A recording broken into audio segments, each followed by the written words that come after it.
esse pessoal, entre outros inúmeros assuntos que eles ignoram no total, é o fascismo. Ora, eu estudei o fascismo. Eu sei o que é o fascismo, né? E vivo citando autores e historiadores fundamentais que têm estudado esse assunto nos últimos 50 anos, né? E eu vejo que esse pessoal nunca leu nada disso aí. E como é que você define o fascismo? O senhor define? Surge em mais ou menos por volta de 1910, através basicamente de dois autores que se chamavam Enrico Corradini e Alfredo Rocco. Eram membros do movimento sindicalista marxista na Itália. E eles chegaram à conclusão seguinte, que o proletariado não poderia ser o sujeito agente da Revolução Mundial, porque não há um proletariado internacional. O proletariado só existe dentro do limite de cada nação, né? Para haver um proletariado internacional seria preciso haver operários que toda hora trocam de país e continuam na mesma firma, isso não existe. Então, olha, o verdadeiro sujeito da revolução não é uma classe social, é uma nação. Então não se trata da luta de proletários contra burgueses, mas de nações proletárias contra nações burguesas. Então você vê que o fascismo é nitidamente uma parte do movimento socialista, da Revolução Socialista. E essa ideia pegou. Pegou tanto que sabe quem copiou essa noção mais tarde? O próprio Stalin. Stalin, quando inventou o movimento terceiro-mundista, o que é? São as nações proletárias contra as nações burguesas. Ele copiou o modelo fascista. No Brasil, quando tinha o antigo Partido Comunista do Luiz Carlos Prestes, ele dizia, nós temos que unir a burguesia nacional e o proletariado contra o quê? O imperialismo. O que era? A nação proletária contra a nação burguesa. Era a doutrina fascista. Então, os caras são fascistas, eles não sabem. Eles não têm a menor ideia, tá, porque nunca estudaram nada. São chutadores. Veja, o que eles sabem do fascismo foi o que eles leram no Trotsky. O Trotsky nunca entendeu sequer o que era o comunismo. Se ele entendesse, ele não teria morrido com a picaretada na cabeça. Quem entendia o que era o comunismo é Stalin. Stalin, sim. Stalin era um gênio. Gênio da estratégia. Trotsky era só um vaidoso, um falador, um falastrão. E o Stalin se livrou do Trotsky, e o Trotsky, com o negócio de Revolução Mundial, ele só ia ferrar com o pouco de comunismo que eles tinham conseguido. Então, esse pessoal todo da esquerda brasileira adotou a estratégia fascista faz muito tempo e eles não sabem que é fascista. Mais ainda, o tipo de economia que junta assim, o Estado onipotente, junta com meia dúzia de grandes grupos econômicos que são seus parceiros, isso é fascismo. Isso é o único regime político que existe no mundo. Qual é o regime americano? Esse, fascismo. Qual é o regime brasileiro? Esse, fascismo. Qual é o regime chinês? Fascismo. Então nós estamos sob o domínio econômico, político do regime fascista e não sabemos.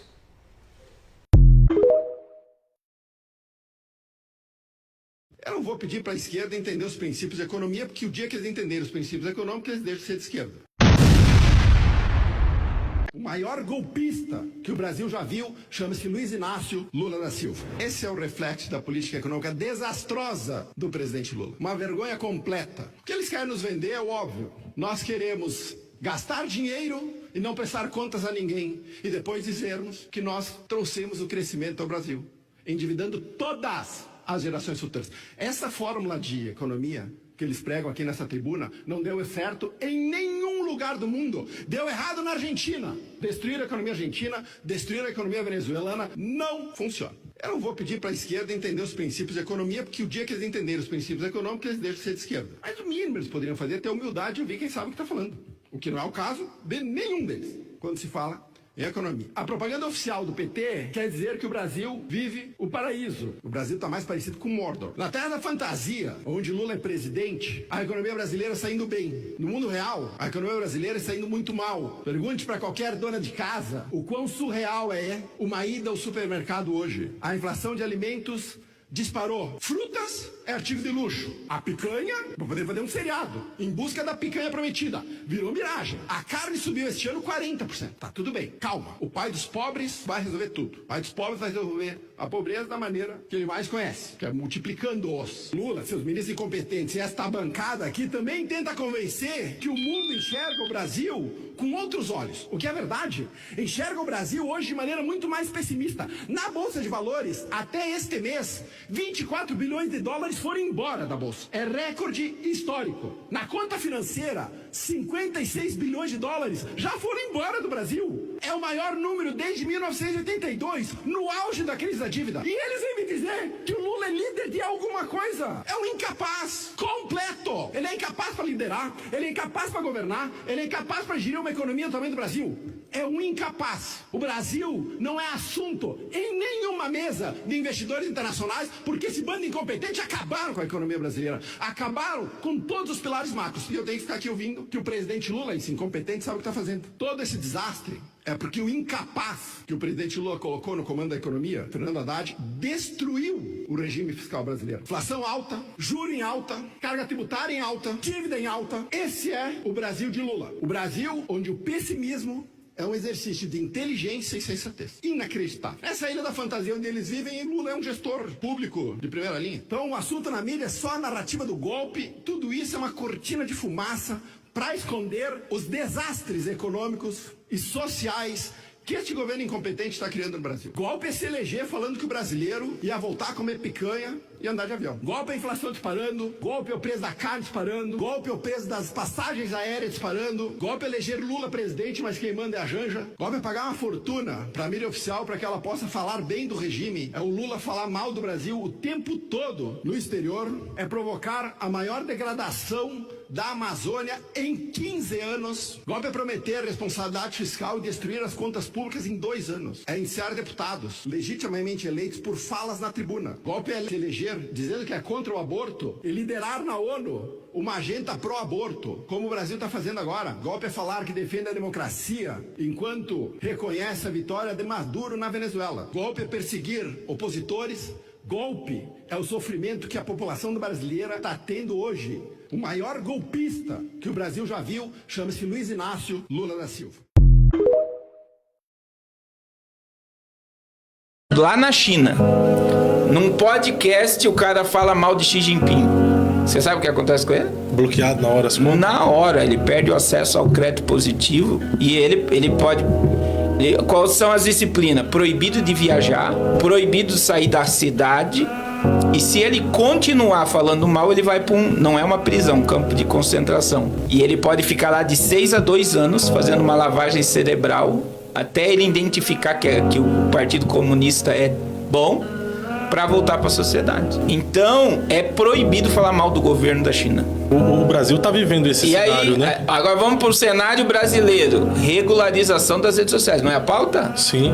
Por quê? Porque eles querem taxar, eles querem escravizar quem fala mal do sistema. Aconteceu um monte de deputado de direita, eles foram bloqueados das redes sociais por falar mal ou por emitir crítica ao Supremo e também o atual presidente, né? E o que acontece? O algoritmo, ele prende a fala contra.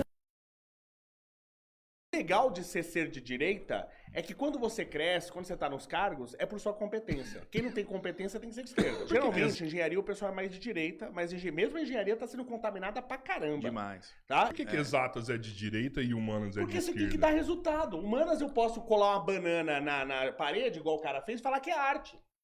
Você entendeu? Engenharia eu tenho que dar resultado. E pra você dar resultado, você tem que estudar, você tem que correr atrás das coisas, você tem que enxergar o mundo do jeito que ele é. E se você enxergar a realidade, você não vai ser de Na área esquerda. privada, né? Porque eu estudei na Universidade sim. Federal de Engenharia Sim.